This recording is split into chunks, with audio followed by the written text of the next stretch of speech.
what I'm going to do is I'm going to be quiet, right? I'm going to turn it over to you. Thank you, Mr. President. Eventually, I'm going to say something to you. Okay?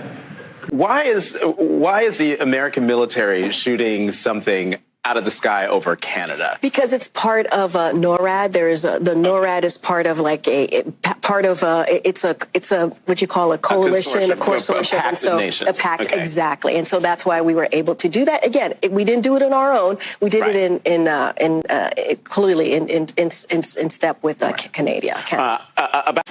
No exhaust, no diesel smell. The bus has Wi-Fi and even USB outlets next to every seat. I mean, come on, imagine. You can charge your phone on your way home from work. That's good stuff. I told Governor Murphy once, every time I hear the President of the United States look around and say, where the hell is he? He's coming. Not what else we get done or passed, but whether we're able to implement what we've already done. I know it's a problem having to deal with all the money we're sending you. I understand that, but you all think I'm kidding. I think it is part of a problem. Anyway, when I came to office, half of you were planning painful cuts. Your revenues are projected to be reduced by 3%. Well, that's why we spent $350 billion for the first time in history. And for every state, city, county, shore up your budgets, your painful layoffs.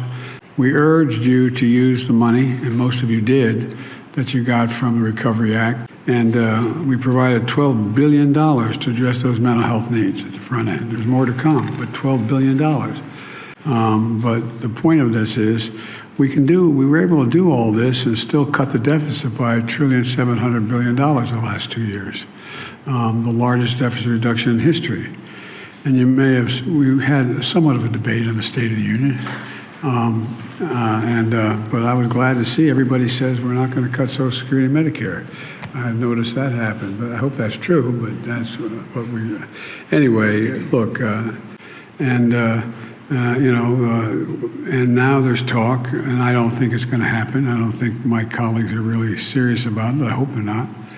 About holding the debt hostage to cuts they want to make in certain things that I may or may not want to make. As my mother would say, I'm going to hush up and turn it back to Julia, and you tell me what we're doing. Great. Thank you so much, Mr. President. And at this point, we'll ask press to leave the room and get into our Q&A. In light of the Chinese spy balloon incident, does this administration consider Chinese land purchases near U.S. military bases a national security threat? We are always concerned about potential foreign collection near or around our military sites. And you're right. Last week is a good example of that. We take that seriously, whether that's terrestrial related or whether it's from the air. And I think I'll just leave it at that. Would you be working perhaps with Congress to put in place legislation to prevent that kind of ownership? We are always willing to work with Congress to address our national security interests and threats as best we can.